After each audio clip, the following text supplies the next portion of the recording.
এইগুলোকেই বলে উলো বনে মুক্ত ছড়ানো। দেখো কত সুন্দর কচু গাছগুলো, কিন্তু এটার রূপটাই আছে, গুণ নেই। প্রচন্ড কুটকুট করছে কচু। এবার কচু কুটকুট করছে বলে কচু খাবো না, সেটা তো হয় না। তো বন্ধুরা দেখো ঘরের সমস্ত কাজ সেরে নিয়েছি, চলো রান্নাঘরে যাওয়া যাক।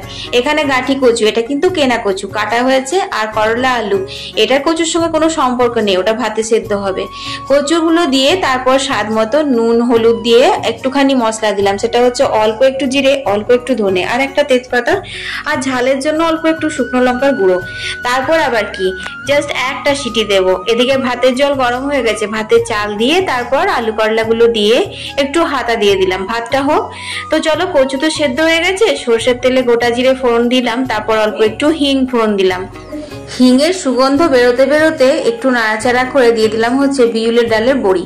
বড়িগুলো আমি হাত দিয়ে চিপে চিপে একটু ভেঙে নিয়েছি, যাতে করে আরো ভালো গন্ধ আসে। বড়ি ভাজা হয়ে গেছে, তারপর সেদ্ধ করা কচু দিয়ে দিলাম। মশলা তো আগের থেকেই দেওয়া ছিল, এরপর একটু ভালো করে আমি কষিয়ে নিচ্ছি। দেখো কষানোর সময় তোমরা বুঝতে পারবে, খুব সুন্দর গন্ধ বেরোবে। তারপর হালকা অল্প একটু জল দিয়েছি, তারপর মিষ্টির জন্য একটুখানি গুড় দিয়ে দিলাম। ব্যাস, আর কিছু করার নেই। একটু নাড়াচাড়া করে নামিয়ে নিলে রেডি হয়ে যাবে কচু ঘন্ট। তো বন্ধুরা, খুব সুন্দর একটি নিরামিষ পদ, অবশ্যই একবার বাড়িতে ট্রাই করো। তারপর এখানে হয়েছে শাক ভাজা, আর হয়েছে এই যে কচু ঘন্ট, আর রয়েছে ডাল, আর এখানে এই যে আলু করলা ভাতেটা নুন আর কাঁচা লঙ্কা আর কাঁচা সর্ষের তেল দিয়ে মেখে নিয়েছি। খেতে কিন্তু দারুণ লাগে গরম ভাতে। আর ভাতের হাঁড়ির ভেতরে রাখলাম, তাতে গরমও থাকবে আর নরমও থাকবে।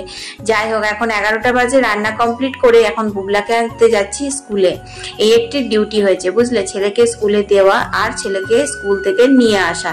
হাতের টাইমটা একটু কম পাচ্ছি, যেহেতু পরীক্ষা চলছে, তাই যখন স্কুল হবে তখন তো 2টো 2:30টার সময় গেলেই হবে। যাই হোক, আজকে মিনি ব্লগটা এখানেই শেষ করে দিচ্ছি। সবাই ভালো থেকো।